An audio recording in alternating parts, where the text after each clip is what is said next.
Subscribe करें और bell दबाएं ताकि कोई खबर रह न जाए।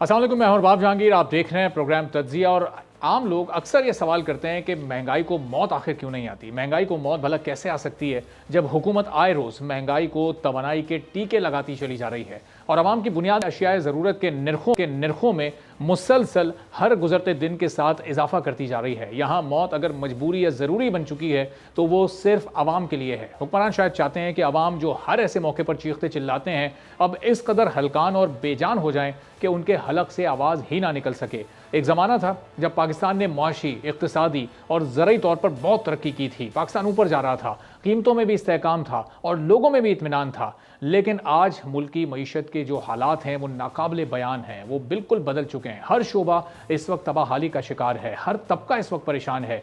ऐसी सूरत हाल में जमात इस्लामी महंगाई के खिलाफ मैदान में आ गई है और जमात इस्लामी का रावलपिंडी के लियाकत बाग में महंगाई और महंगी बिजली के खिलाफ धरना अब चौथे रोज़ में दाखिल हो चुका है। जमात इस्लामी की जानिब से मुज़ाकरात की कामयाबी तक धरना जारी रखने का ऐलान किया गया है। अमीर जमात इस्लामी हाफिज़ नईमुर रहमान ने बिल्कुल वाज़ेह कर दिया है कि मुतालबात को टालने की कोशिश ना करें, धरना तमाम मुतालबात तस्लीम करने पर ही ख़त्म होगा। हाफिज़ नईमुर रहमान ने किस तरह का इजहार किया है, ज़रा ये दो चार जुमले सुनिए। अब जमात इस्लामी ने हुकूमत के सामने 10 मुतालबात रखे हैं और मंजूरी के लिए जोर डाल रही है। वो मुतालबात दरअसल हैं क्या? वो हर एक आम पाकिस्तानी के इस वक्त दिल की आवाज़ है। जमात इस्लामी की जानिब से मुतालबा किया गया है कि 500 यूनिट बिजली इस्तेमाल करने वालों को 50% रियायत दी जाए। हर पाकिस्तानी यही चाहता है। पेट्रोलियम लेवी को ख़त्म किया जाए। पेट्रोलियम मसनूआत की कीमतों में हालिया इजाफा फौरी तौर पर वापस लिया जाए। अशियाए ज़रूरिया की कीमतों में 20% कमी की जाए। स्टेशनरी आइटम्स पर जो टैक्सेस लगाए गए हैं उन टैक्सेस को फौरी तौर पर ख़त्म कर दिया जाए। हुकूमती अखराजात कम किए जाएं जो कि बहुत ज़्यादा ज़रूरी है और गैर तरक्याती अखराजात पर भी 35% का कट लगाया जाए, यानी 35% उनमें भी कमी की जाए। कैपेसिटी चार्जेस और IPPs का मसला जो कि इस वक्त बहुत बड़ा मसला है पाकिस्तानी मईशत पर, उनको डॉलर्स में अदायगी का मुआहदा ख़त्म किया जाए। IPPs के साथ किए गए तमाम मुआहदों का असरे नौ जायज़ा लिया जाए, रीनेगोशिएशन की जाए। जमात इस्लामी ने यह मुतालबा भी किया है कि ज़राअत और सनत पर नाजायज़ टैक्स को ख़त्म किया जाए और 50% बोझ को उस शोबे पर से भी कम किया जाए। सनत, तिजारत और सरमायाकारी को यकीनी बनाया जाए ताकि नौजवानों को रोज़गार मिल सके और तनख्वाहदार तबके पर जो भारी भरकम टैक्सेस आयद किए गए हैं उन तमाम टैक्सेस को ख़त्म किया जाए और आखिर में मरात याफ्ता तबके को टैक्स नेट में लाया जाए। ये वो तमाम मुतालबात हैं जमात इस्लामी के जो शायद इस वक्त मैं, आप, हर सुनने वाला, हर देखने वाला, एक आम रेडी वाला, एक बिज़नेस क्लास का शख्स हो, वो जिस तबके से भी ताल्लुक़ रखता है उसकी हर एक ये ख्वाहिश है। ये हैं जमात इस्लामी के वो 10 मुतालबात जो कि इस मौशी बहरान में एक आम आदमी के भी मुतालबात हैं, क्योंकि मुल्क की मईशत इस नहज पर इस वक्त पहुंच चुकी है कि बिजली के बिलों ने अब लोगों की जानें लेना शुरू कर दी हैं। लोग अपनी ज़िंदगियों का खात्मा कर रहे हैं। लेकिन जिन IPPs की वजह से मुल्क इस सूरत हाल से दो चार हुआ है, क्या लोगों को मालूम भी है कि इन IPPs के मालिक कौन कौन हैं? तो चलिए हम आपको बताते हैं कि ये कौन कौन है और किन किन ओहदों पर ये रहे और किस तरह से इस वक्त ये फ़ायदा उठा रहे हैं। वज़ीर आज़म शहबाज शरीफ के साहबजादे सुलेमान शहबाज चिन्योट पावर लिमिटेड नामी IPP के मालिक हैं। इस कंपनी को मुस्लिम लीग नून के दौरे हुकूमत में 11 जून 2014 को लाइसेंस जारी किया गया और 30 जून 2045 तक 62.4 मेगावाट बिजली बनाने का मुआहदा इससे किया गया। गुज़िश्ता साल इस IPP ने 33% बिजली बनाई, जबकि इस कंपनी को 1 अरब 55 करोड़ रुपए कैपेसिटी चार्जेस की मद में अदा किए गए। सीनियर सियासतदान और माजी में पाकिस्तान तहरीक इंसाफ की ATM समझे जाने वाले जहांगीर खान तरीन के 3 बिजली बनाने वाले कारखाने हैं। AJ power private limited, JDW sugar mills unit 2 और JDW यूनिट 3 एक IPP से 12 मेगावाट बिजली पैदा करने के लिए अक्टूबर 2015 से मार्च 2041 तक, जबकि दीगर 2 से मजमूई तौर पर 52.7 मेगावाट बिजली पैदा करने के लिए सितंबर 2013 से दिसंबर 2043 तक के मुआहदे इनके साथ किए गए हैं। जहांगीर तरीन के IPP JDW sugar mills unit 2 को गुज़िश्ता साल 1 अरब 9 करोड़ और JDW यूनिट 3 को 77 करोड़ रुपए के कैपेसिटी चार्जेस अदा किए गए हैं। साबिक वज़ीर आज़म इमरान खान के साबिक मुशीर और 1999 से 2002 तक जनरल परवेज़ मुशर्रफ की काबीना में शामिल अब्दुल रज़ाक दाऊद का अगला नाम है और रोश पाकिस्तान पावर लिमिटेड नामी IPP के मालिक हैं। इनकी कंपनी को 28 अगस्त 2006 को लाइसेंस जारी किया गया। इस कंपनी के साथ 25 अगस्त 2029 तक 450 मेगावाट बिजली बनाने का मुआहदा किया गया, यानी अगले 5 साल भी ये इसी तरह से पेमेंट्स लेते रहेंगे। इस कंपनी ने गुज़िश्ता साल सिर्फ 4% बिजली पैदा की है और इसे 6 अरब 88 करोड़ रुपए कैपेसिटी चार्जेस की मद में अदा किए गए हैं। साबिक वज़ीर आज़म इमरान खान के मुआविन खुसूसी बराए पेट्रोलियम नदीम बाबर 2 IPPs के मालिक हैं। उनकी कंपनी सबा पावर कंपनी प्राइवेट लिमिटेड को 26 अगस्त 2003 को लाइसेंस जारी किया गया। इस कंपनी के साथ 25 अगस्त 2029 तक 134 मेगावाट बिजली बनाने का मुआहदा किया गया है। कंपनी ने गुज़िश्ता साल सिर्फ 11% बिजली बनाई और इस कंपनी को 3 अरब 13 करोड़ रुपए कैपेसिटी चार्जेस की मद में अदा किए गए हैं। नदीम बाबर इसके अलावा एक और IPP ओरिएंट पावर प्रोजेक्ट के भी मालिक हैं और महमूद ग्रुप की शराकतदारी है इसमें, और वो भी साथ में को ओनर हैं। इस कंपनी को 22 जुलाई 2005 को लाइसेंस जारी हुआ और 31 अगस्त 2032 तक 229 मेगावाट बिजली पैदा करने का मुआहदा हुआ। इस कंपनी ने 32% बिजली पैदा की है और इसे 5 अरब 80 लाख रुपए की कैपेसिटी चार्जेस की मद में पेमेंट की गई है। पाकिस्तान के मारूफ कारोबारी शख्सियत मियां मंशा का मंशा ग्रुप 4 IPPs का मालिक है। उनकी कंपनी AES लालपीर प्राइवेट लिमिटेड को 26 अगस्त 2003 को लाइसेंस जारी किया गया। इस कंपनी के साथ 25 अगस्त 2027 तक 362 मेगावाट बिजली का मुआहदा किया गया। इस कंपनी ने गुज़िश्ता साल 25% बिजली पैदा की, इसे 8 अरब 48 करोड़ रुपए कैपेसिटी चार्जेस की मद में दिए गए हैं। मंशा ग्रुप की दूसरी IPP PAES पाक जनरेशन प्राइवेट लिमिटेड कंपनी को 26 अगस्त 2003 को लाइसेंस जारी किया गया। इस कंपनी के साथ 25 अगस्त 2026 तक 365 मेगावाट बिजली बनाने का मुआहदा हुआ है। इस कंपनी ने गुज़िश्ता साल 20% बिजली पैदा की है और इसे 8 अरब 51 करोड़ रुपए के कैपेसिटी चार्जेस की मद में दिए गए हैं। मंशा ग्रुप की तीसरी IPP यानी निशात चुनिया पावर प्रोजेक्ट को 6 सितंबर 2007 को लाइसेंस जारी किया गया। इस कंपनी के साथ 29 जून 2035 तक 200 मेगावाट बिजली बनाने का मुआहदा किया गया। इस कंपनी ने गुज़िश्ता साल 19% बिजली पैदा की है और इसे 4 अरब 17 करोड़ रुपए कैपेसिटी चार्जेस की मद में अदा किए गए हैं। मंशा ग्रुप की चौथी IPP यानी निशात पावर प्रोजेक्ट को 6 सितंबर 2007 को लाइसेंस जारी किया गया और इस कंपनी के साथ 30 दिसंबर 2034 तक 200 मेगावाट बिजली बनाने का मुआहदा हुआ है। इस कंपनी ने गुज़िश्ता साल सिर्फ 30% बिजली पैदा की है और 4 अरब 59 करोड़ रुपए ये कैपेसिटी चार्जेस की मद में ले चुकी है। ये कुछ ऐसे नाम हैं जिनका डायरेक्टली या इनडायरेक्टली हुकूमत से ताल्लुक़ रहा है, चाहे वो माजी का दौर हो चाहे ये दौर हो। तो अब तमाम नज़रें इस हुकूमत पर हैं। अच्छा, इसके अलावा भी बहुत सारे ऐसे नाम हैं, मज़ीद जो आने वाले दिनों में हम आपके सामने रखते रहेंगे। हुकूमत के अब हुकूमत पर इस वक्त ये जिम्मेदारी है कि वो किस तरह आवाम को इस मुश्किल वक्त में रिलीफ देती है, हुकूमत इस मुश्किल सूरत हाल को किस तरह डील करती है, और क्या जमात इस्लामी का जो धरना है, ये मुल्क गिर एहतजाज है, ये कोई रंग लाएगा या नहीं, क्या आने वाले दिनों में होने वाला है। मेहमानों का आपसे तारुफ करवाते हैं। ताहिर खलील सिंधु साहब मुस्लिम लीग नून के सीनियर रहनुमा हमारे साथ मौजूद हैं।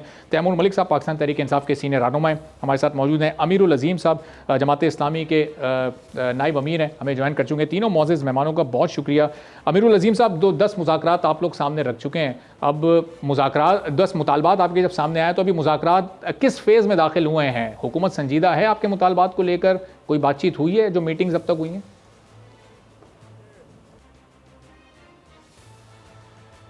आमिर साहब, मैं आता हूं ज़रा आमिर साहब आपकी तरफ। ताहिर खलील सिंधु साहब, ये अब ज़ाहिर है जिम्मेदारी इस वक्त ये हुकूमत की है सूरत हाल को डील करना।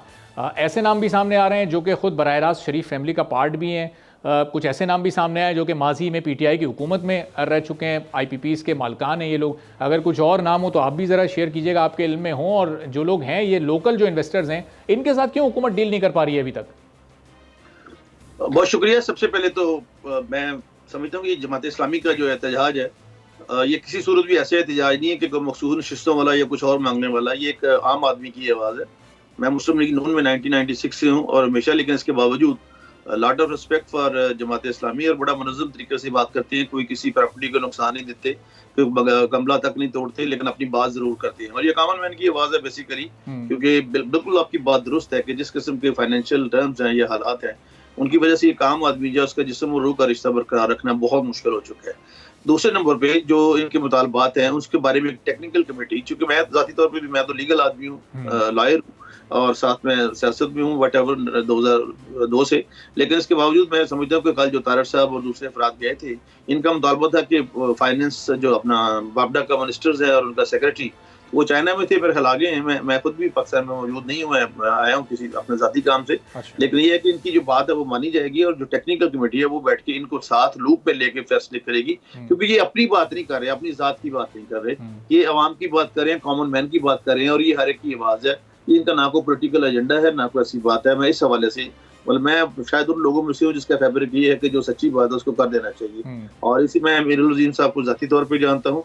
हमें उम्मीद है कि बहुत जल्द ये जिनकी जो आवाज़ है और जो भी ये चाहते हैं, ये नहीं बल्कि आम आदमी भी यही चाहता है, उस पर कम से कम बोझ पड़े ताकि वो अपनी ज़िंदगी जो है वो आसाइश से गुजार सके, अच्छे तरीके से गुजार सके। क्योंकि ये सिर्फ शराफिया का वक्त नहीं है कि वही आसानी से सांस ले सके और अपना सारी सहूलियत ले सके। कॉमन मैन के लिए सारा कुछ होता है। तो ताहिर साहब, ये इसका मतलब आपकी गुफ्तगू से कुछ ऐसा नतीजा अखज़ हो रहा है, तासुर ये बन रहा है कि जो इनके 10 मुतालबात हैं वो तो ज़ाहिर है कि बिल्कुल वो जायज़ हैं तमाम मुतालबात, उन 10 के 10 को मिनोन तस्लीम किया जाएगा, या उस पर भी इनसे कोई बार्गेनिंग वाली सिचुएशन हो सकती है कि चलो ये 2 मान लो, 3 मान लो और अभी आप रवाना हो जाएं, फिर हम बाकी चीज़ों पर आगे देखते हैं। कोई ऐसी टाल मटोल तो नहीं हुकूमत के जहनों में? नहीं, Arbab sahab, I am not in a position, Arbab Jahangir sahab, की to tell you such kind of things because I am not in that particular issues.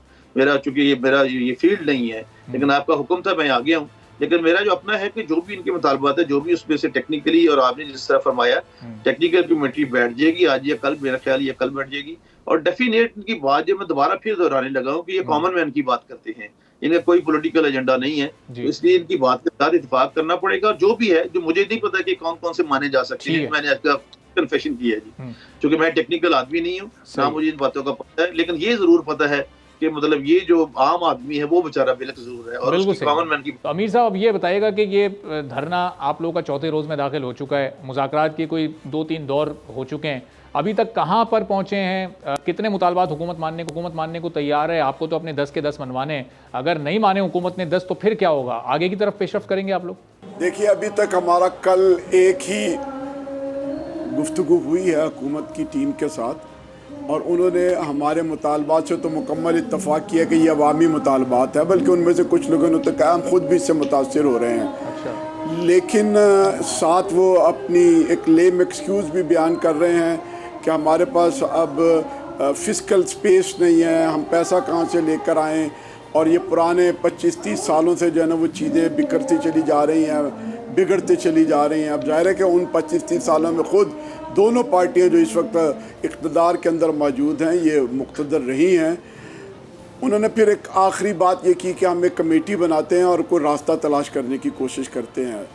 अब उन्होंने एक टेक्निकल कमेटी बनाई है, रास्ता क्या तलाश करते हैं वो अगर हमें कुछ बयान करेंगे तो फिर हम उसके ऊपर अपना रद्द-ए-अमल देंगे। अच्छा, तो ये बताएं कि जब 10 के 10 मुतालबात वो समझ रहे हैं कि हाँ जायज़ हैं, मानने को भी तैयार हैं, आप भी उनकी मजबूरियाँ, आपने उनकी मजबूरियाँ समझी, जो क्योंकि आप तो लेम एक्सक्यूज़ कह रहे हैं, अब इस लेम एक्सक्यूज़ की बुनियाद पर वो 5-6 चीज़ें तो हल कर दें। हमने को बहुत मजबूरी नहीं हम समझते। अच्छा, आपकी नज़र में मुमकिन है हुकूमत के लिए? सब नहीं है, विल की ये सब कुछ मुमकिन है। हमने उन्हें कहा कि अगर आपके पास फिजिकल स्पेस नहीं है तो ये जो रोज़ ऐलानात हो रहे हैं, मराहत बढ़ रही हैं, कसर सदर का ख़र्चा जो है वो पिछले साल के मुकाबले में आपने बजट में दुगना कर दिया है, आप नई नई गाड़ियाँ ख़रीद रहे हैं, कौमी असम्बली के अरकान के फ़ी किलोमीटर के आपने रेट्स इंक्रीज़ कर दिए हैं, अपनी मराहत पे आप कोई कदगन नहीं लगा रहे, और जब आवाम को मराहत देना पड़े या आवाम पे टैक्स कम करना पड़े तो फिर आप बहाना करते हैं कि जी फिजिकल स्पेस मौजूद नहीं है।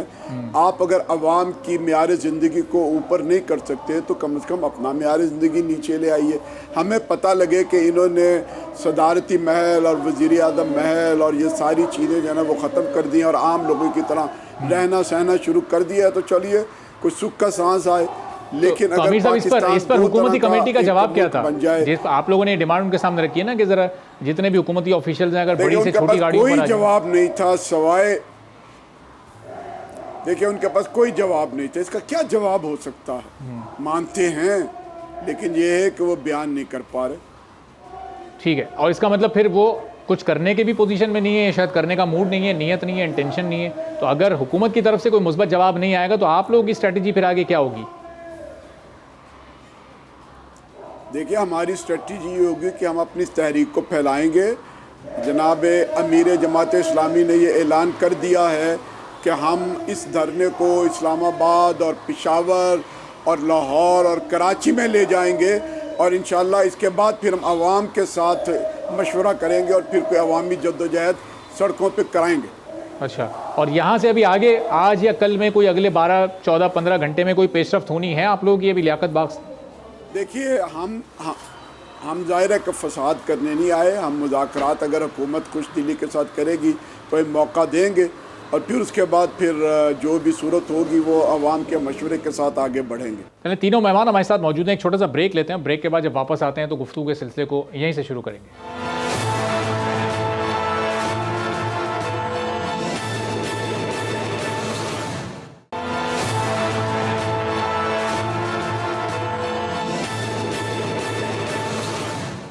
एक बार फिर प्रोग्राम में आपको खुशामदीद कहेंगे। अमीरुल अजीम साहब, तैमूर मलिक साहब, खलील ताहिर सिंधु साहब हमारे साथ मौजूद हैं। गुफ्तगू को शुरू करते हैं दोबारा से। तो तैमूर मलिक साहब, ये जो 10 मुतालबात हैं जमात इस्लामी के, आपकी नज़र में, आपकी जमात की नज़र में ये कितने प्रैक्टिकल हैं?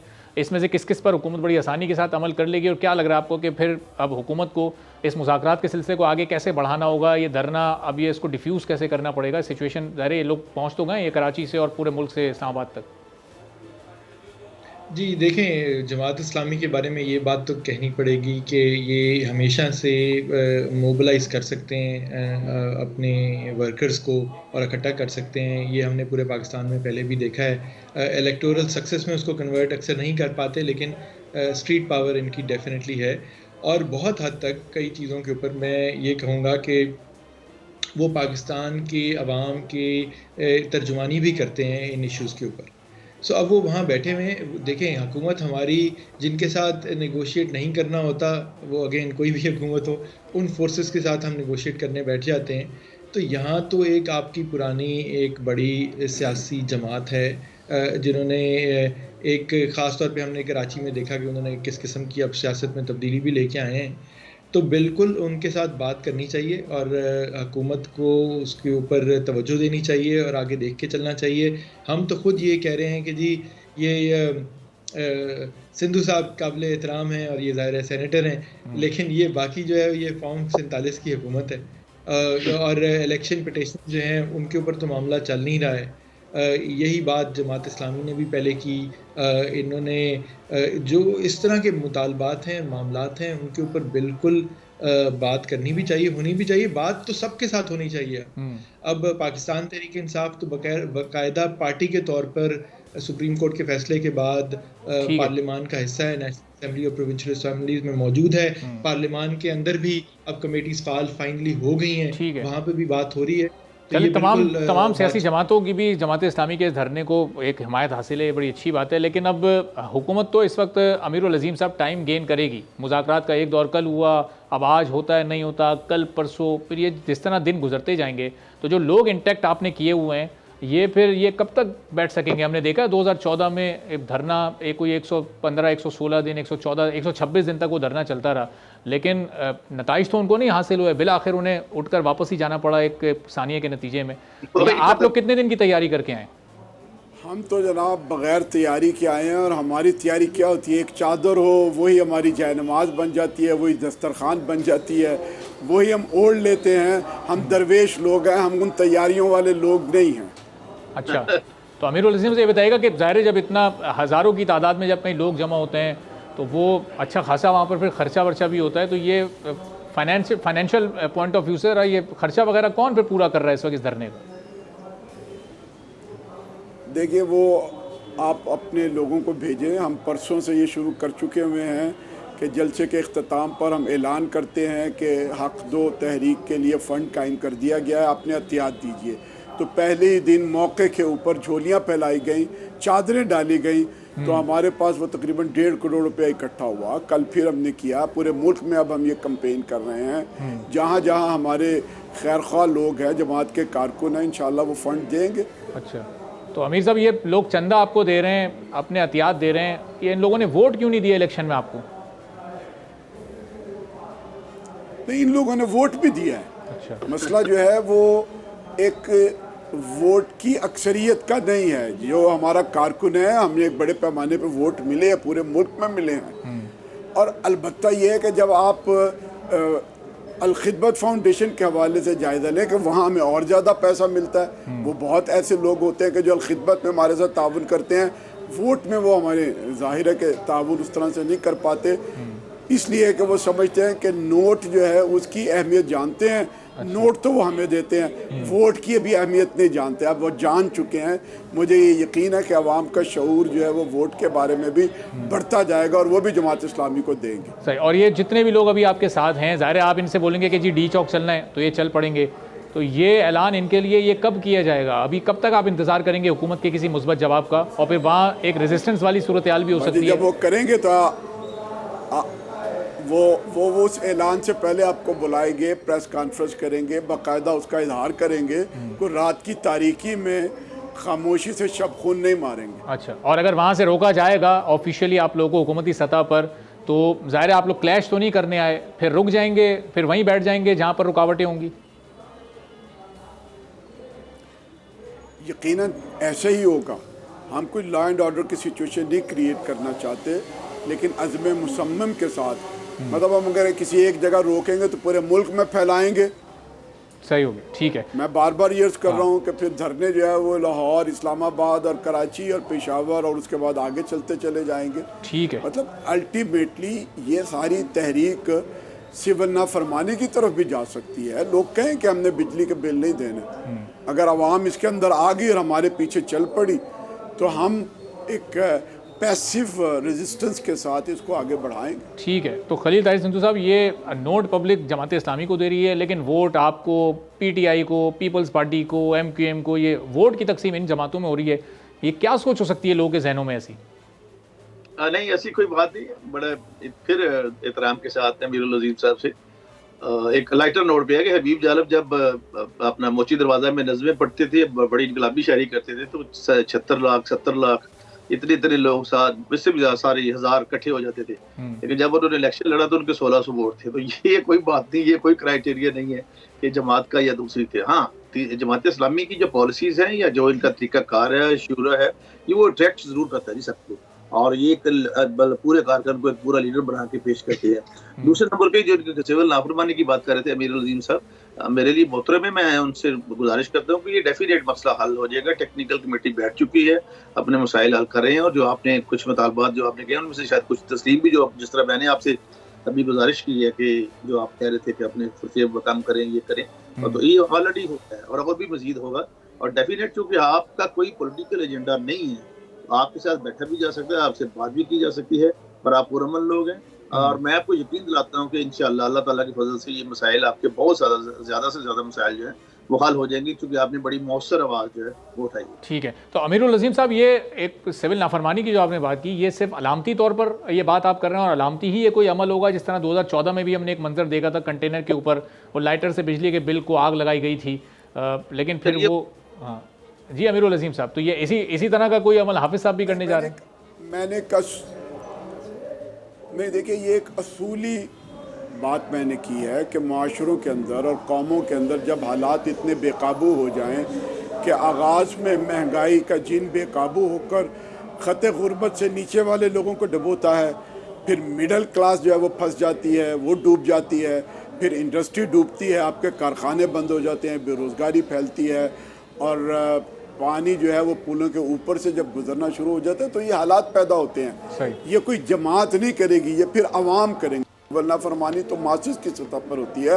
आपने पिछले दिनों देखा है कि कश्मीर के अंदर बिजली के बिलों के ऊपर जो एक मूवमेंट हुई है, बिल्कुल वो सबके सामने, और उसका असर भी होता है, हमने देखा। चलें अब देखते हैं कि यहाँ आपके इस धरने का क्या नतीजा निकलता है। बहुत बहुत शुक्रिया अमीरुल अजीम साहब, तैमूर मलिक साहब, तारिक खलील संधू साहब हमारे साथ मौजूद थे। एक ब्रेक ले रहे हैं, ब्रेक के बाद खाने साथ मौजूद होंगे, उनसे जानेंगे कि अब ये जो IPPs का जो मसला है, इसका आखिर हल हुकूमत के पास प्रैक्टिकली है क्या।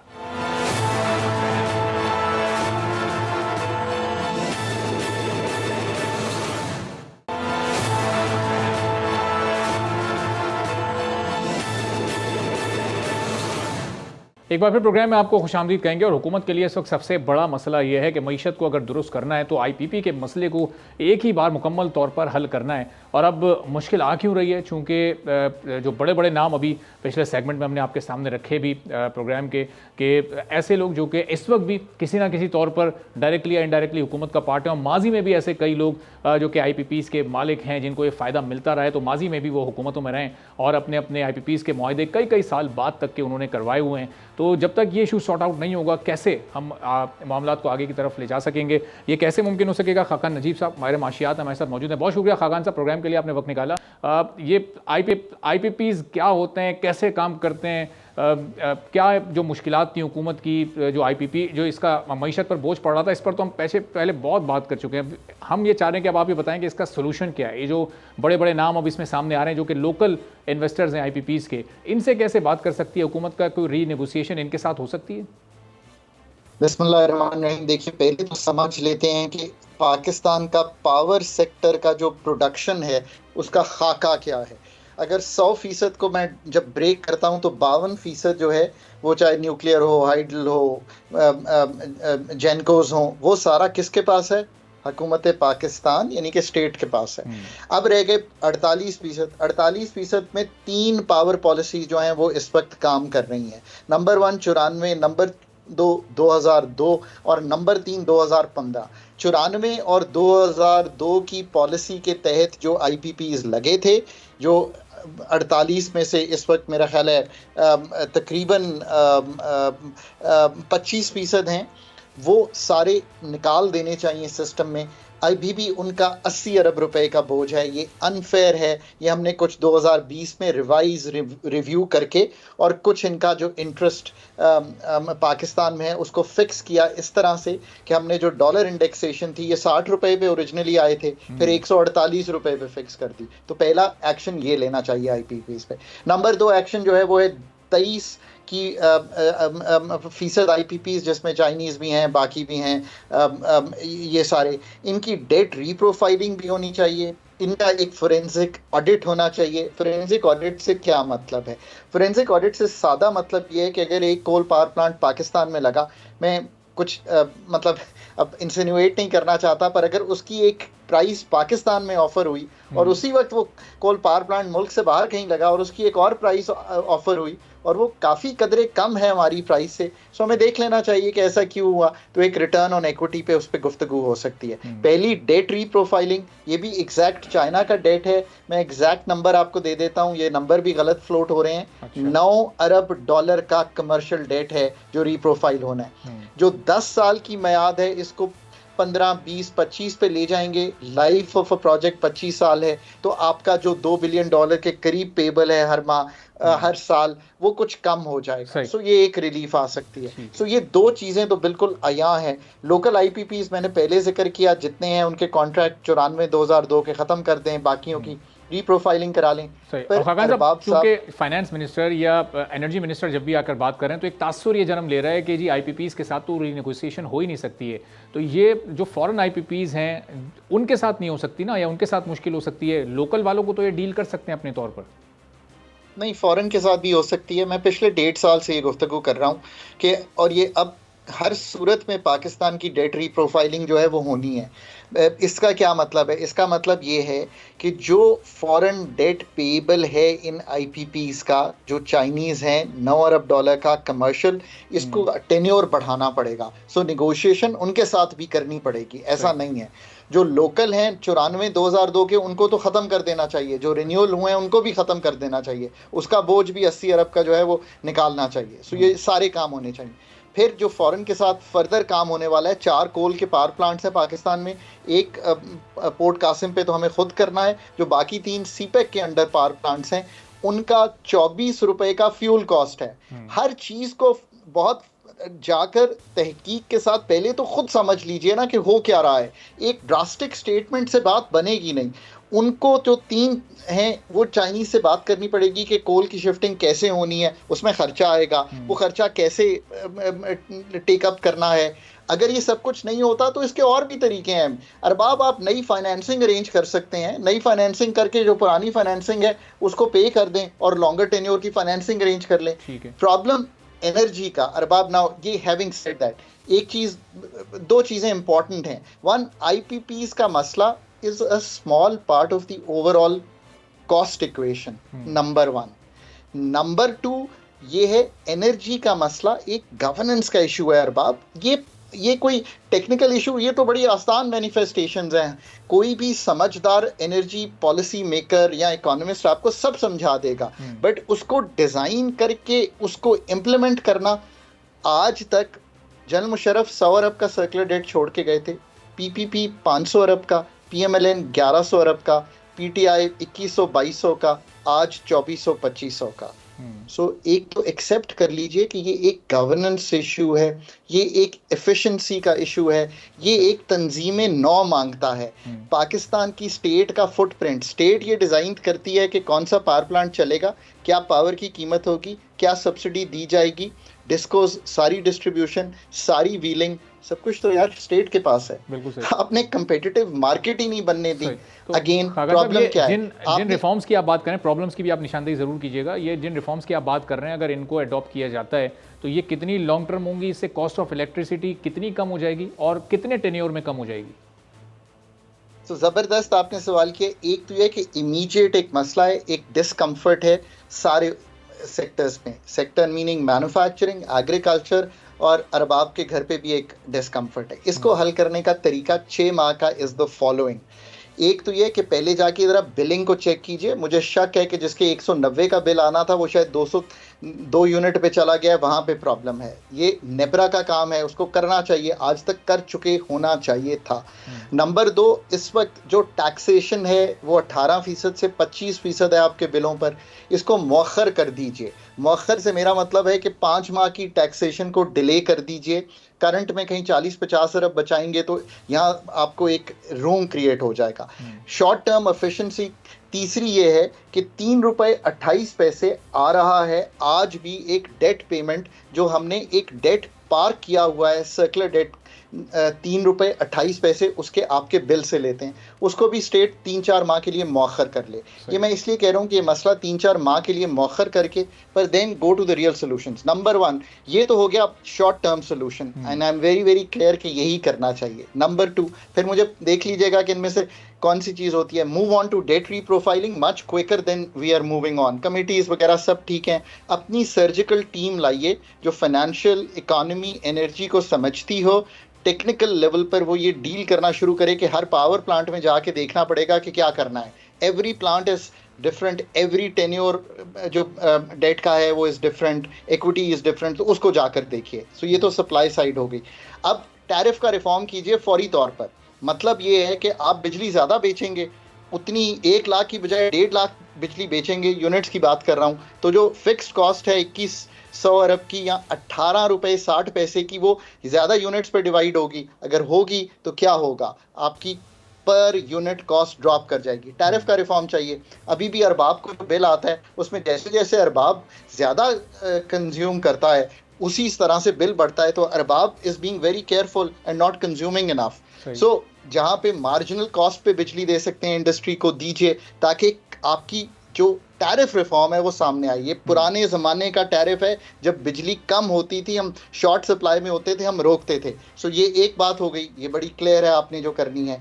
नंबर 2, आपके पास यानी कि सरप्लस कैपेसिटी को यूज़ करना है। यार नंबर 2, विंटर्स आ रही हैं, बहुत बड़ा रिफॉर्म ये है, ये भी अगले 5 माह में होना है। बहुत बहुत शुक्रिया खाका नजीब साहब हमारे साथ मौजूद थे। इसी के साथ नाज़रीन आज के प्रोग्राम से इजाज़त दीजिए। अल्लाह।